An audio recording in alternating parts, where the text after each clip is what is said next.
Kadang aku mikir, di antara sekian banyak makhluk di bumi, aku ini apa ya? Pernah merasa besar kepala. Lihat nih, sehebat ini aku. Bisa menjadi manusia yang dibutuhkan, bisa menjadi manusia yang penuh kasih sayang. Merasa dibutuhkan memang perlu.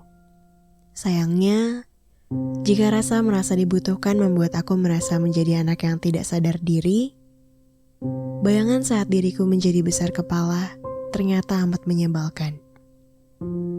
Aku teramat bersyukur atas betapa kecilnya jarak bumi dilihat dari 6 miliar kilometer dari alam semesta. Terima kasih untuk orang-orang yang membuat video itu.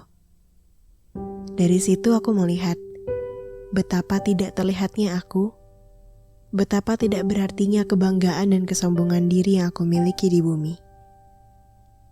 Bumi adalah sebuah panggung yang amat kecil, yang di hadapan luasnya alam semesta, aku menjadi tokoh utama dalam kisahku sendiri. Iya, tokoh utama di panggung yang teramat kecil itu. Kemudian, tokoh utama dengan layar imajinasinya ini bergerak lincah ke sana kemari. Dia berusaha untuk menghidupi ceritanya yang berkali-kali ingin mati. Kisahnya bukan kisah wayang, bukan pula boneka wayang yang bergerak karena digerakkan dalang. Bahkan, Tuhan pun memberikan kendali padaku untuk membuat jalanku sendiri. Sisanya, Tuhan yang titipkan karpet yang terbaik. Nih, aku gelar bagimu karpet merah unik yang menjadi bagianmu. Kau seharusnya memilih jalan ini jika ada 2 percabangan. Cabang pertama, pilih yang sebelah kanan. Cabang kedua, ambil yang sebelah kiri. Saat di pertigaan, di jalan yang kamu pilih ini akan menemukan 3 jenis cobaan. Harta, tahta, dan pasangan. Yang paling mampu kamu hadapi saat ini adalah tahta. Jadi pilih jalur yang tengah. Andaikan aku bisa mendengar suara Tuhan secara langsung berkata begitu, mungkin aku tak akan ragu lagi melangkah. Ya, tetapi jika perjalanannya sudah digariskan begitu, dan kita sudah tahu ujungnya, gak seru juga ya. Bahkan yang kita kira gak seru juga, bisa jadi bikin kita pusing kepala 7 keliling. Perjalananku dari stasiun Bandung menuju Pasar Baru saja, aku bisa nyasar berkali-kali. Atau jalan yang beberapa kali aku lewati ke kota Depok, aku masih gemetaran melihatnya. Takut kalau salah jalan. Untung aja, aku tidak nyasar di kota orang. Aku tuh buta banget sama Maps. Jadi kalau dibilang, kan sekarang udah ada aplikasi lain, ada Google Maps, ada banyak penolong. Sayangnya mereka gak cukup membantu aku ketika di kota orang ataupun mencari jalan sendiri. Mungkin itulah salah satu keajaiban dan asiknya kehidupan menggunakan navigasi sendiri. Yang jatuhnya juga ulah sendiri, sakitnya juga diri sendiri yang merasakan. Beranjak tahun ke tahun, kejatuhan demi kejatuhan membuat kita nyeri sendiri. Kenapa pencobaan yang datang banyak sekali? Mengapa aku harus mendapatkan cara menyakitkan seperti ini? Apa yang bisa membuatku keluar dari jerat maut yang sangat tidak aku inginkan ini? Pencobaan itu datang dengan maksud baik. Dia hendak menjadikan aku lebih baik dan lebih kuat dari cerita yang kemarin. Sayangnya, tidak semua hal bisa dengan mudah aku lalui. Beberapa di antaranya datang dan menghampiri, dan kita sebut saja sebagai insecurity. Banyak warga dunia yang mengatakan dia kerap sekali dengan rasa tidak percaya diri. Maka hari ini, sedikit aku kisahkan tentang makhluk sangat kecil dari alam semesta ini dengan semua keraguannya. Makhluk ini tumbuh dan dewasa dari sebuah tantangan bernama rasa rendah diri. Dia pernah ditertawakan orang, dipertanyakan apa yang bisa dia banggakan dalam hidupnya. Tidak sekali dia merasakan teramat sedih saat masuk dan berkumpul dengan keluarga. Kemudian, orang-orang saling menjadikan itu sebagai ajang membanggakan diri. Biru, gimana? Udah kerja? Kerja di mana sekarang? Kemudian ku jawab tempatku bekerja. Mereka terlihat berpura-pura antusias. Giliran mendapatkan pertanyaan, Biru kuliah jurusan apa? Kemudian ku jawab jurusanku yang berkenaan dengan makanan. Mereka menertawakan. Kok badannya gak terawat? Giliran aku yang rasanya ingin geram sendirian. Jurusanku bukan ilmu gizi. Tidak juga ada kaitannya tentang bagaimana mengatur pola makan, kalori, atau hal-hal yang berkaitan dengan kegemukan. Aku tidak pernah lupa saat cibiran itu melayang dari seseorang yang mungkin memang di usianya sekitar 40-an masih bisa dikatakan cukup menarik. Cuma kalau dia dijajarkan dengan sejumlah orang yang aku kenal, dia bisa dikategorikan sebagai biasa aja. Hanya saja, karena dia merasa uangnya paling banyak di antara keluarga-keluarga yang hadir di sana, dia merasa menjadi besar sendiri. Dan sisanya, aku merasa kecil di antara yang sudah besar. Aku pernah mengatakan itu dalam buku Bersorak Bahagia dan unggahanku di Instagram. Aku seringkali juga merasakan rasanya tertinggal. Kenapa kawan-kawanku mendadak sudah sampai di puncak yang setinggi ini? Sejak kapan mereka berlari sampai melampaui akal? Aku merasa tertinggal di tengah orang-orang yang sudah berlari itu. Ingat betul, aku pernah menuliskannya di bukuku sembari menangis. Kok gini ya? Kok gitu ya? Kok keluarga mereka bisa kaya raya gitu sih? Kok aku harus susah-susah dulu ya? Apa sih yang spesial dari aku? Apa sih yang harus dibanggakan dari aku? Kenapa kok sepertinya gak ada yang benar-benar bisa aku banggakan? Aku yakin sebagian besar di antara kamu pun pernah merasa tidak spesial.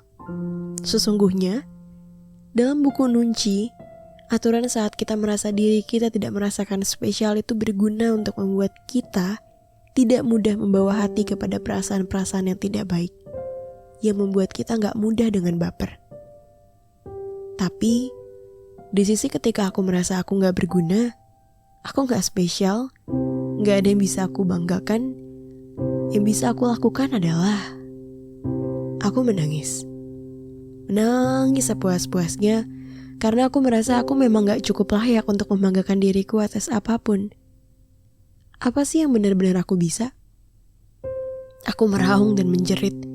Aku menyesal sekali ketika menyadari bahwa banyak jalan kehidupanku yang aku lalui tidak dengan mempelajari suatu hal yang sungguh-sungguh sampai menjadi spesialisnya, baru kemudian memperluas keterampilanku lagi secara general. Aku menyesal karena menghabiskan cukup banyak manusia dalam diriku yang tertidur pulas sampai kelupaan waktu untuk bangkit lagi. Kawan, tidakkah kita pernah merasa puas dengan diri sendiri? Jika kamu bertanya itu padaku, aku pernah sesekali. Aku puas, lalu menjadi tidak puas lagi.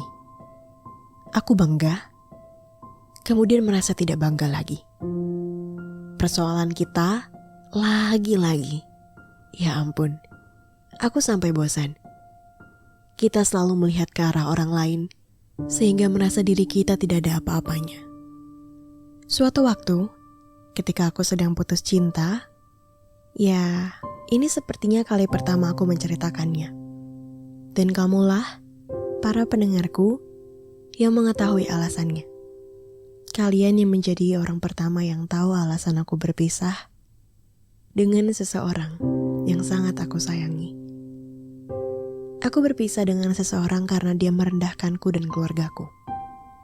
Dia merasa dirinya tinggi, dia merasa dia cukup layak untuk mendapatkan seseorang yang lebih dari aku. Sampai mentalku hancur berantakan. Kala itulah aku menyadari betul bahwa sebagai manusia, aku punya sebuah kebutuhan untuk merasa dihargai keberadaannya. Ketidakspesialan itu akhirnya membuat aku marah bukan main. Berbulan-bulan, aku merasa diinjak-injak. Aku merasa diriku gak berguna. Aku merasa sepertinya gak ada hal yang bisa aku banggakan, tidak ada hal yang spesial dalam diriku, dan aku gak cukup baik untuk seseorang. Sampai suatu hari, ayahku menyadarkanku akan suatu hal. Perkataannya begini. Jika ada seseorang yang merasa fisiknya kurang, dia harus mencari sesuatu selain fisik yang menjadi alasannya untuk membanggakan diri, Ruh. Sebenarnya ada dua pilihan. Dia tetap berusaha memperbaiki dirinya sembari menunjang dalam hal lain, atau memfokuskan diri saja, hanya berada pada suatu bidang lain. Terus lakukan spesialisasi. Jadikan bidang apapun yang kamu kerjakan menjadi kebanggaanmu. Hingga sampailah kamu pada rasa bangga. Rasa bangga loh ya, bukan perasaan tak tertandingi. Memang ya, disadarkan orang dulu dari perkataan-perkataan itu, baru aku jadi benar-benar bisa ngeh. Oh, ternyata seberarti itu ya interaksi antar manusia membangun kita. Dari situlah aku akhirnya mulai membangun mindsetku. Sebab sebaik-baiknya investasi yang terbaik tetaplah diri sendiri. Aku mulai menaruh banyak perhatian pada diriku. Bayangkan, aku yang tadinya gak pelit-pelit amat dan gak juga cukup dijadikan sebagai suatu kepedulian pada kulitku, sekarang mulai rajin perawatan.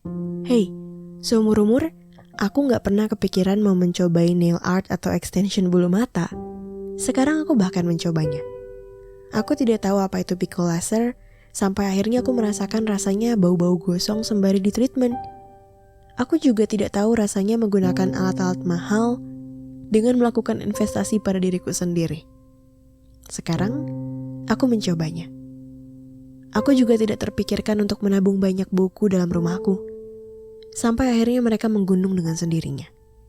Aku yang tadinya takut berdebat dengan orang lain, sekarang bisa dikatakan cukup tidak takut untuk bersanding dengan seseorang.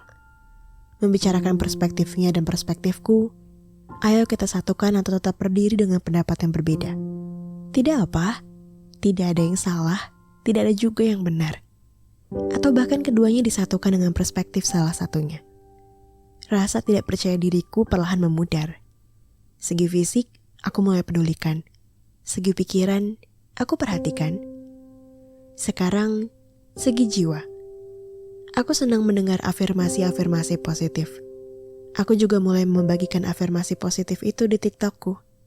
Yang tadinya isinya hanya cinta-cinta saja. Aku jadi bete sendiri ngedengarnya. Akhirnya aku kembali pada jiwaku yang dulu. Pada alasan, mengapa aku mulai membangun akun bersorak bahagia. Memanusiakan manusia. Disitulah aku menemukan betapa jiwaku terbangun. Menjadi lebih sabar, lebih antusias untuk hidup, lebih memaknai diri, dan lebih bersyukur. Tamparan keras yang tadinya datang ternyata ada gunanya juga. Berguna untuk mengajarkan aku, oh begini ternyata. Begini cara mainnya. Dan dari situlah, aku mulai menginginkan rasa aman. Bukan berasal dari orang lain, rasa aman itu yang kita ciptakan sendiri. Karena itulah, aku juga ingin kalian semua mencobanya. Jadi ketika aku mulai mempertanyakan pada diriku sendiri, kok gue kayak gini-gini doang ya? Apa sih yang bisa dibanggain dari gue? Kok kayaknya orang lain lebih dari gue? Kok kayaknya gue memang gak ada apa-apanya? Kayaknya bahkan gue gak pantas deh hidup di dunia. Coba, sekarang, jadilah ahli pada satu bidang. Dekati apa yang kamu takuti. Taklukkan ketakutan demi ketakutanmu, dan jadilah berani. Dari situlah, mulai terpancar rasa percaya diri. Bangkit dari hal-hal yang tidak pernah kita banggakan. Berbahagialah dengan cara kita. Berbanggalah dengan dirimu. Selama kamu belum diizinkan meninggalkan dunia, tidak ada kata terlambat. Cobalah mempelajari beragam hal. Nenek 60 tahun pun masih mau berkuliah. Apalagi kamu yang masih muda-muda. Jangan mau kalah. Hidup gak berhenti di satu titik. Maka, jadilah hebat. Setidak-tidaknya, untuk dirimu sendiri. Dan satu hal yang aku rasa perlu kamu dengarkan, dan aku rasa juga kamu membutuhkan kata-kata ini. Aku, langit biru, percaya bahwa kamu bisa.